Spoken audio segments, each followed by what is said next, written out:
It is a revelation of Jesus. We'll get to that in a minute. It is not a revelation of things that you'll read in the newspaper. It is not a history book of future events. That, again, when I was doing my Oppo research, believe it or not, I expected to find things I disagreed with. I didn't expect it to be in literally the first sentence of the first paragraph of the preface of the book. That's where it was. And the guy says, this is a fascinating book because it is a detailed description of future events. And I thought, we read this differently, don't we? There's very good evidence that you shouldn't even read this chronologically. Here's an example. When we get on into the heavenly vision, in chapter 6, we'll read about a set of seals that you close up a scroll with.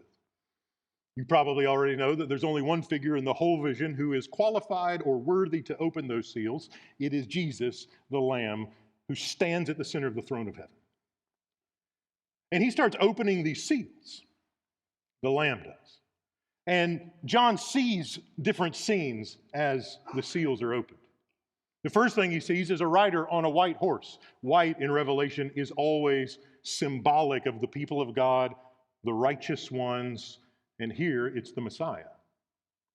So the first thing he sees, the Messiah. Could that possibly suggest the preeminence of the Messiah in whatever else is about to happen? Absolutely it does. After that, he sees 3 more riders, and they are representative of the wicked state of affairs that the world has experienced from Genesis to now. Death, war, injustice, poverty, all the things that keep us awake at night, that terrify us, that frustrate us, that scare us, all of the things. You get a vision of the Messiah, and then you get a vision of just the absolute mess of things. Then the next seal is open, and you see a vision of martyrs. They're gathered under the throne of God or around the throne of God. They are quite perturbed, and they're waiting for their vindication. You've got Messiah, you've got all the bad stuff, you've got the implications of the bad stuff. The faithful people are dead. And then with the 6th seal, there's a great earthquake.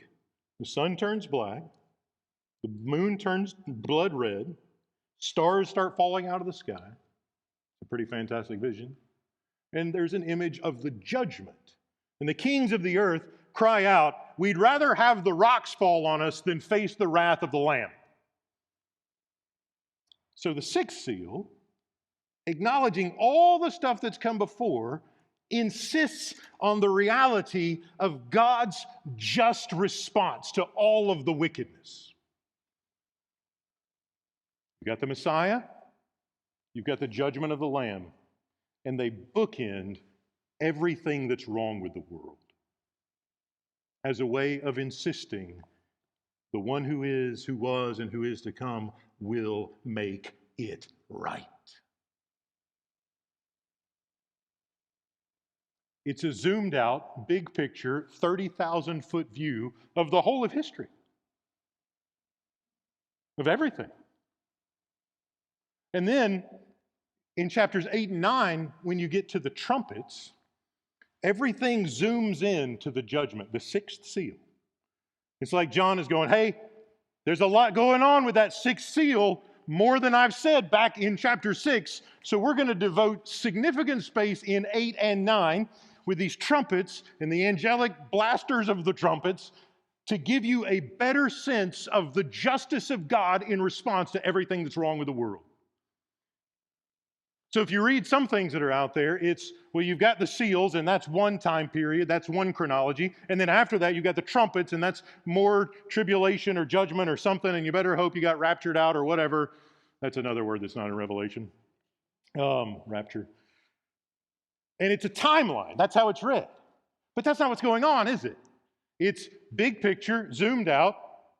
preeminence of Jesus and sovereignty of God over everything that has wrecked his world. It may not be obvious right now, but it's coming. He will put it right. And John says that's important enough that we are going to zoom in on the he will put it right part. And we're going to do these 7 trumpets to clarify and add more detail. We'll look at it from this angle. Then we'll step over here and we'll look at it from that angle. Then we'll step over here and we'll look at it from this angle. Not because you've got to figure out which trumpet is happening right now. That's a lost cause. Because you need to know how deeply the triune God is committed to putting his world right.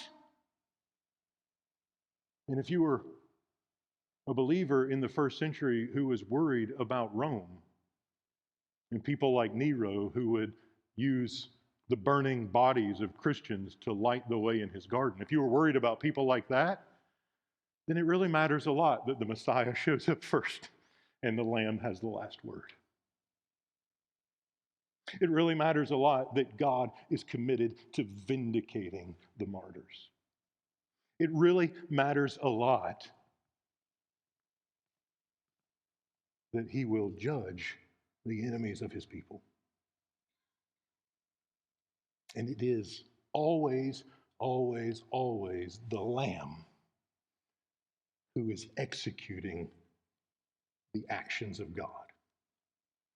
So again, these aren't chronological records. This isn't a history book of future events. We're not meant to sort of pull out the newspaper and look at wildfires in California and go, obviously that's the 3rd trumpet. That's not how it works. That's not how this text functions. That's not the point at all. The whole thing is intended to communicate in these scenes of judgment and vindication the deep implications of the cross of Jesus, the beauty of his redemption, and the righteousness of his work in the world.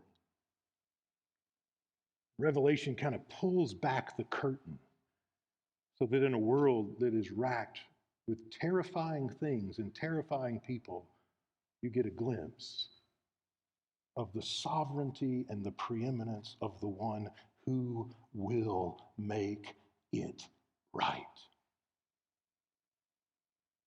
So we won't be doing a lot of chronology. Yes, there are things predicted in this document that have yet to happen. One of them is the new creation, and we long for that. But it's not our job to write the future history book, is it? And we'd be missing the point of the text if we did.